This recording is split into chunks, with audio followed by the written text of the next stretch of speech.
अवधूत आख्यान। भगवान उद्धव को मनुष्य जीवन का महत्व बताते हुए यह बताना चाहते हैं कि मनुष्य का जीवन कितना भव्य होना चाहिए और उसमें कौन कौन से गुण होने चाहिए एवं संसार में उसे कैसे रहना चाहिए।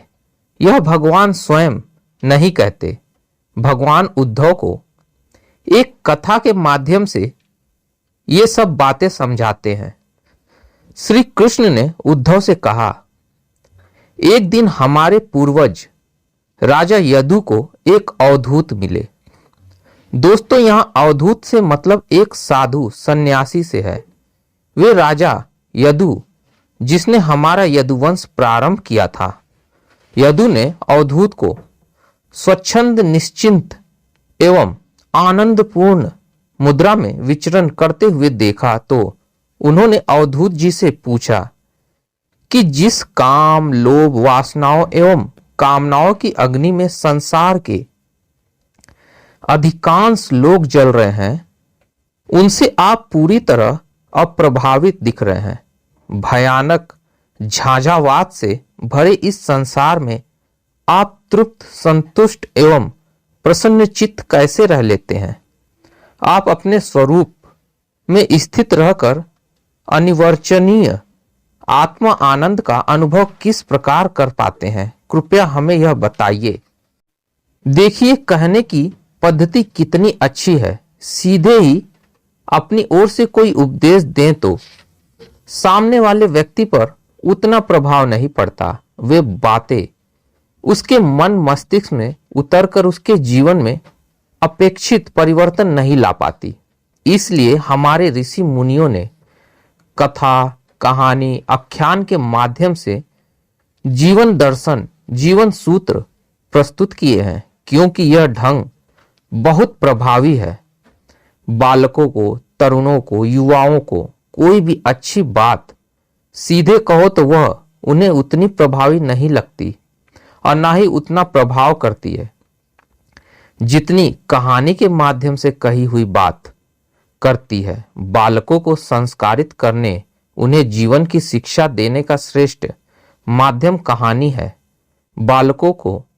बालकों से ऐसा कहने, तुम ऐसा बनो, ऐसा कार्य करो की अपेक्षा उन्हें ध्रुव, प्रहलाद, धीरवीर बालकों की या अन्य शिक्षाप्रद कहानियां सुनाओ। अमर शक्ति नाम के राजा के 3 पुत्र थे। उनके नाम इस प्रकार थे, बहुशक्ति, उग्र शक्ति और अनंत शक्ति। ये तीनों महामूर्ख थे। राजा बहुत दुखी था उनसे। उन मूर्ख पुत्रों को पढ़ाने, लिखाने, विवेकी एवं निपुण बनाने के लिए अनेक प्रयत्न किए, पर वे पुत्र मूर्ख के मूर्ख ही रहे। अंत में सभी शास्त्रों में पारंगत विष्णु शर्मा नाम के एक ब्राह्मण राजा के सामने आए और बोले, राजन, मैं 6 महीनों में आपके पुत्रों को बुद्धिमान बना सकता हूं। राजा ने अपने तीनों पुत्रों को विष्णु शर्मा को सौंप दिया।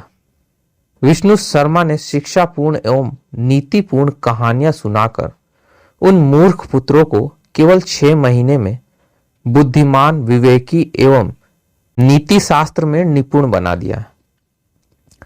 पंचतंत्र की ये कहानियां जगत प्रसिद्ध है। इस सत्य घटना से कथा साहित्य एवं कहानियों की महानता एवं प्रभाव उत्पादकता प्रमाणित होती है।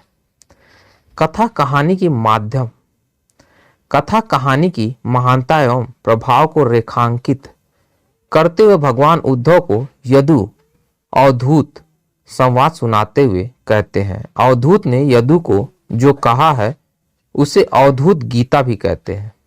अवधूत दत्तात्रेय जी ने कहा, राजन, मैंने जान लिया है कि सांसारिक जड़ पदार्थों में आनंद नहीं है। आनंद बाहर के विषयों में नहीं है, ज्ञान भी बाहर नहीं है। आनंद एवं ज्ञान मनुष्य की अंतर आत्मा में है। मैंने अपनी दृष्टि को अंतर्मुख कर लिया है। संसार में रहो, सांसारिक कर्तव्यों को निभाओ, पर अपना ध्यान हमेशा आत्मा में केंद्रित किए रहो। अपने निज स्वरूप में स्थित रहो।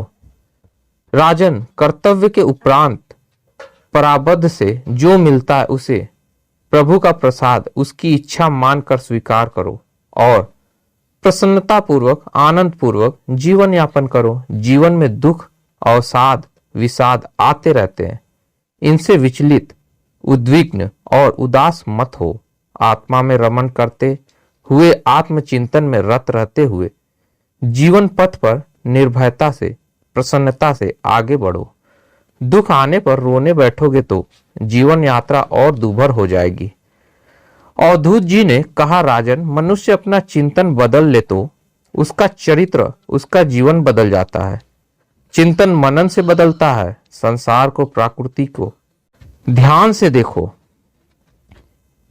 इनमें अनेक ऐसे तत्व हैं जिनको देख समझकर हम अपने अंदर के ज्ञान को प्रकट कर सकते हैं। वे तत्व हैं, वे घटनाएं, वे बातें अपने गुण के विकास में सहायक होती हैं। संसार में छोटी से छोटी चीज भी आपको जीवन की बड़ी से बड़ी शिक्षा दे सकती है। जरूरत है तो आपको उसे देखकर, निहार कर सीखने की, इच्छा की, अभिलाषा की, जिज्ञासा की। इस जिज्ञासा को जागृत करो। आपको आपकी जीवन यात्रा के लिए सद्गुणों का अनुपम पाथेय प्राप्त हो जाएगा। राजन, मैंने अपने जीवन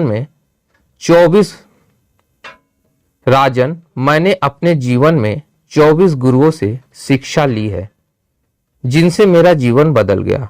मैं निश्चिंत, निद्वंद होकर प्रसन्नता पूर्वक संसार में विचरण करता हूं और जीवन में परम आनंद, अतीव शांति की अनुभूति करता हूं। मैं आपको उनसे प्राप्त शिक्षा का विवरण बताता हूं। वे निम्न प्रकार। अवधूत जी अपने पहले गुरु के बारे में बताते हुए कहते हैं कि मेरी पहले गुरु हैं पृथ्वी। पृथ्वी मेरी पहली गुरु है। मैंने पृथ्वी से उसके धैर्य की, सहनशीलता की, क्षमा की शिक्षा ली है। पृथ्वी पर लोग कितना आघात और क्या क्या उत्पात नहीं करते, पर वह ना तो किसी से बदला लेती है और ना ही इसका रोना रोती है। संसार के सभी प्राणी अपने प्रारब्ध अनुसार चेष्टाएं कर रहे हैं। वीर पुरुष को चाहिए कि उनकी व्यवस्था समझे। जाने अनजाने में कभी भी वे अनुचित व्यवहार कर बैठे तो ना तो अपना धैर्य खोए और ना ही क्रोध करे। पृथ्वी के ही अंग पर्वत है जिनसे नदियां निकलती हैं। पृथ्वी पर ही वृक्षों सहित सारी प्रकृति, वनस्पति जन्मती है। पर्वत और वृक्ष दोनों परोपकारी हैं। उनसे मैंने परोपकार का गुण सीखा। पृथ्वी रत्नमयी है। पृथ्वी ही हमें अन्न जल देती है। जीव का जीवन पृथ्वी से चलता है। पृथ्वी हमारी माता है। पृथ्वी का हमें आदर करना चाहिए, इसका कृतज्ञ होना चाहिए। मनुष्य के जीवन में धैर्य, सहनशीलता, उदारता जैसे गुण होंगे तो उसका जीवन शांति एवं आनंद से व्यतीत होगा।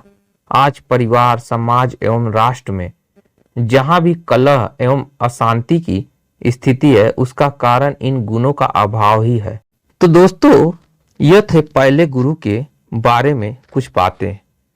वीडियो अधिक लंबी हो जाएगी, इसलिए हम अगले गुरुओं के बारे में अगले पार्ट में जानेंगे। उम्मीद है वीडियो आपको पसंद आई हो तो लाइक और सब्सक्राइब जरूर करें। मिलते हैं अगले भाग में, तब तक के लिए धन्यवाद।